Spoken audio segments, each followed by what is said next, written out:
Bismillahirrahmanirrahim. Assalamualaikum warahmatullahi wabarakatuh. Kembali lagi bersama kita di Majelis Kopi. Pada pagi hari ini kita sedang berada di Puncak Hambalang, tepatnya di desa tidak tahu Hambalang. Desa Hambalang. Ya, sambil ngopi pagi dan sarapan pagi, kita akan sedikit ngobrol tentang produktivitas anak pemuda ya. Jadi persoalan kita itu banyak di bingung untuk mencari kegiatan yang sifatnya bermanfaat dan produktif untuk menambah pengembangan diri. Oke, di sini sudah ada teman-teman dari lintas universitas, ada Universitas UI, ada Stay Al Qudwah, sambil nanti Bang Azka, Bang Azka.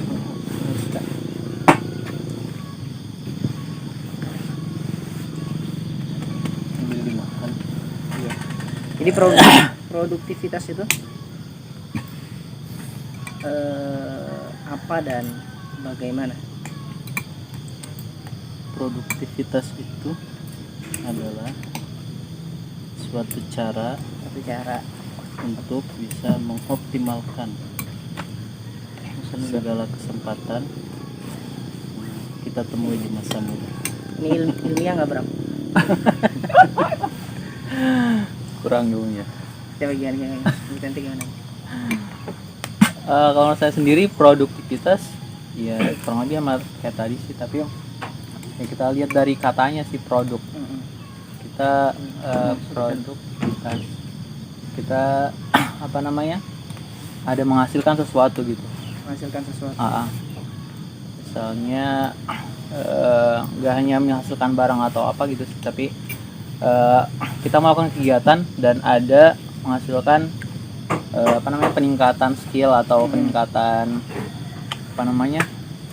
kapasitas diri, pengembangan diri. Iya, seperti itu sih.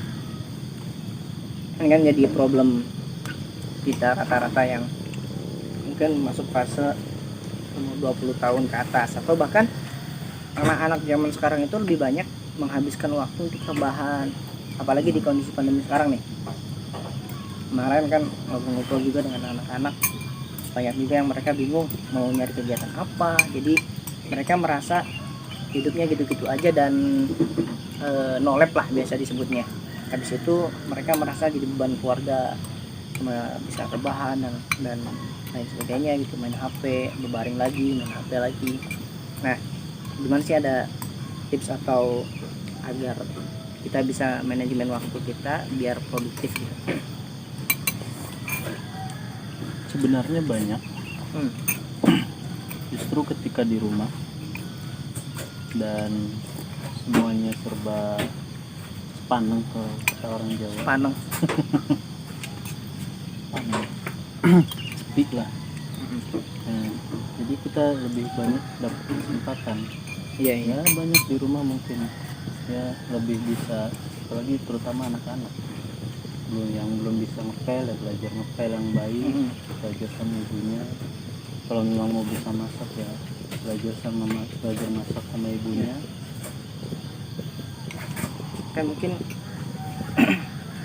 kita kan sudah, termasuk kita ya, umur 20 tahun ke atas nih, sudah masuk fase quarter life crisis gitu, atau dulu kita semudah itu untuk bercita-cita gitu, berangan-angan. SD misalkan ente mau jadi apa dulu? Polisi. Kalau ente bro? Jadi guru. Ente? Teknisi. Kalau saya sama sih, jadi guru dari kecil cita-citanya. Cuma ketika kecil itu kita mudah banget untuk ngucapin cita-cita, gampang gitu. Masuk usia SMA nih sudah mulai agak kendor. Masuk SMA udah apa aja dah gitu kan. Artinya banyak di usia kita itu dari dini, sebelum masuk fase umur 20 tahunan itu ya tidak mempersiapkan untuk cita-cita yang diinginkan gitu. Kebanyakan justru menunggu. Nah, itu gimana tuh tanggapannya? Kalau saya sendiri sih melihat potensi diri itu sih. Biar kan di masa pandemi ini kan banyak waktu luang. Nah, gimana tadi biar bisa memanfaatkan waktu ya, ngerjain apa yang disuka gitu. Maksudnya apa yang kita condong ke situ ya, kita nyari teman yang se frekuensi, bisa lewat media sosial atau teman-teman di lingkungan kita. Jadi itu tadi, kalaupun belum tahu apa potensi di kita, ya udah cobain aja semuanya. Nanti kalau misalnya kita nyaman di situ atau senang di situ, ya udah kita kembangin diri situ. Menjadi generalis menuju spesialis. Nah, berarti iya, maksudnya kita itu mumpung masih belum banyak tanggungan, masih jomblo, belum nikah, belum punya anak, belum punya tanggungan lah, berarti kita masih punya banyak kesempatan untuk mencoba banyak hal yang sifatnya produktif, bermanfaat, ya seperti itulah. Makanya kita mempersiapkan fase di mana kita sudah masuk umur 40 tahunan. Kita dari sekarang mempersiapkan potensi kita dengan baik, kita akan berterima kasih pada umur 20 tahunan kita. Jadi seperti itu sih menurut saya. Dari Andi yang belum ngomong dari tadi. Gimana nih, ada tips-tips saya sendiri sih ya sama sih seperti yang tadi dikatakan juga, lebih ke mencoba segala hal. Karena sejatinya kita juga belum tahu nih kan potensi kita di mana sebenarnya kan, itu di mana ya.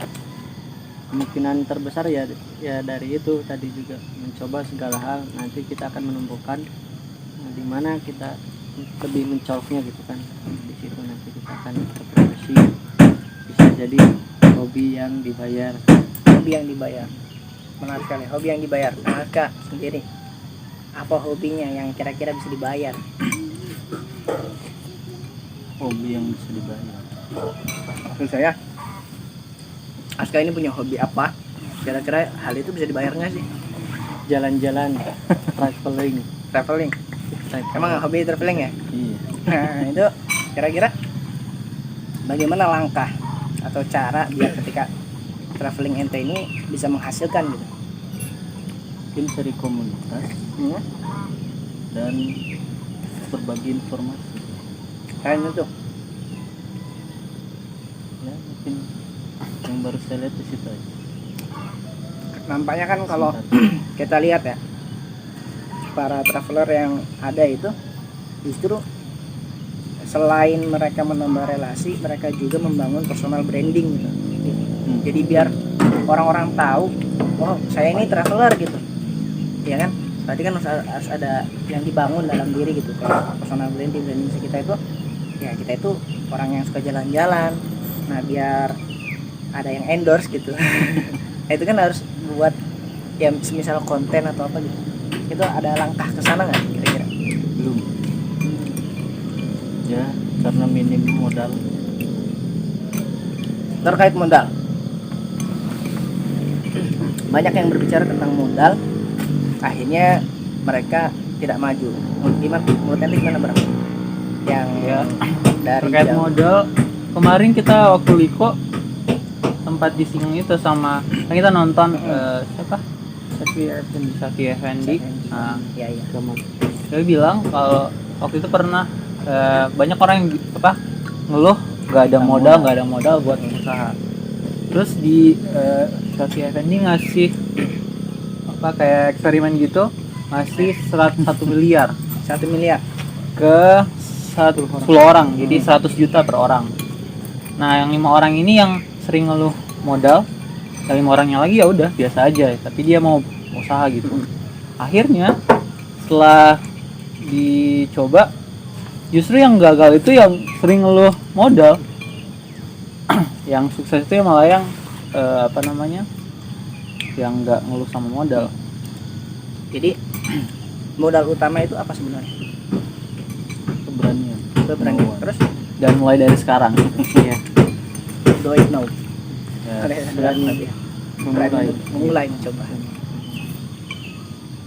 Langkah apa yang ente sudah lakukan dari sekarang? Misalkan tadi kan modal utama adalah berani memulai dan berani mencoba. Nah, langkah yang sudah diterapkan awal apa dilakukan? Kalau saya sendiri sih alhamdulillah pas kemarin silaturahmi ke teman saya di Bekasi, saya punya niat dan alhamdulillah terrealisasikan. Berarti misalkan jalan kemana saya bikin video-video, cuman karena di problem di saya sendiri itu belum berani ngomong depan kamera langsung. gitu. Masih agak canggung, jadi sekedar video tempat ini, video-video misalkan yang menarik perhatian gitu kan.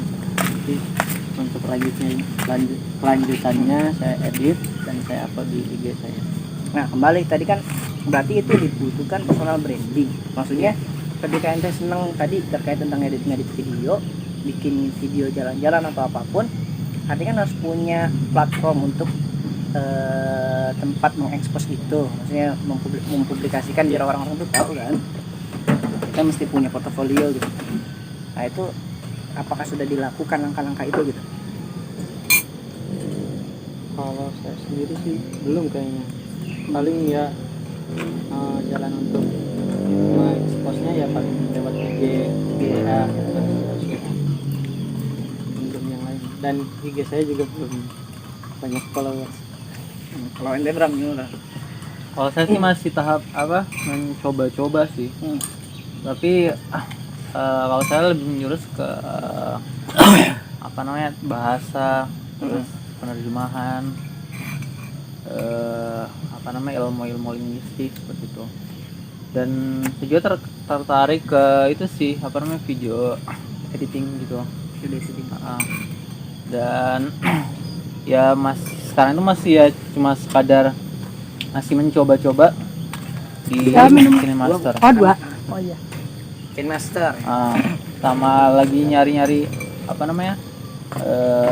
pelatihan-pelatihan online gitu. Tapi ya seringkali di pelatihan online itu kadang kita cuma semangat di awal, tapi pas pertengahannya itu udah Malas semangat. Dan ini menjadi problem ya saya bagi semuanya. Nah itu kalau misalnya gratis ya udah nggak apa-apa kan, Iya. tapi ini bayar terus kita nggak lanjut di pertengahan. Oke, sekarang kita akan membahas terkait tentang tips-tips bagaimana caranya kita bisa konsisten untuk terus melangkah gitu setelah